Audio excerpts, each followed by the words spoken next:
예수님께서 진보와 보수 중 어느 쪽이 맞는지 직접적으로 말씀하신 적은 없지만 성경을 통해 우리가 그분의 가르침을 유추해 볼 수 있습니다. 첫째, 예수님의 가르침 속에서 찾아볼 수 있는 진보적 요소를 살펴보면 예수님은 당시 유대 사회에서 종교적, 사회적 관습을 초월하는 가르침을 주셨습니다. 특별히 율법보다 사랑을 강조하셨습니다. 바리새인들은 율법을 철저히 지켰지만 예수님은 안식일이 사람을 위해 있는 것이지 사람이 안식일을 위해 있는 것이 아니다라고 마가복음 2장 27절에서라고 말씀하시며 사랑과 긍휼이 율법보다 중요하다고 말씀하신 예수님의 가르침을 귀담아 들어야 합니다.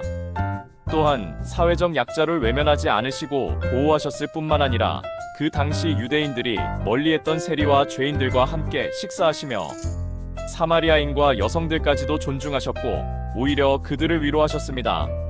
이는 당시 사회 구조를 뒤흔드는 진보적인 행보였다고 말씀드릴 수 있습니다.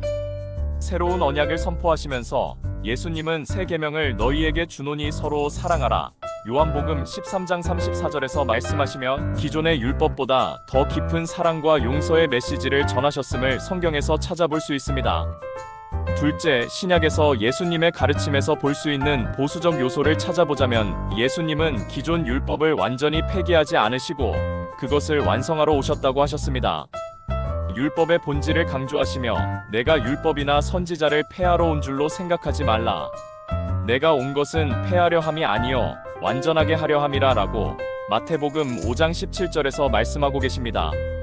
하나님의 창조 질서를 존중하고 결혼과 가정에 대해도 태초부터 창조하신 이가 그들을 남자와 여자로 지으셨으니 둘이 한 몸이 될지니라. 마태복음 19장 4절부터 6절에서 기록된 대로 이는 전통적인 가정 질서를 확고하게 지지하고 계셨음 알 수가 있습니다. 이는 하나님의 주권에 대한 강조를 하신 것이며 예수님은 개인의 자율성이 아니라 하나님의 뜻에 순종하는 삶을 가르치셨으며 회개와 거룩함도 요구하셨습니다. 세 번째, 예수님은 어느 한쪽을 지지하셨을까? 예수님은 당시 종교 지도자들이 만든 형식적인 율법주의를 깨뜨리면서도 하나님의 법을 완성하는 길을 가르치셨습니다. 즉, 진보적 요소인 사회적 개혁, 사랑, 자비와 보수적 요소인 하나님의 절대적 주권, 창조 질서 존중, 율법의 완성을 함께 조화롭게 이루셨습니다.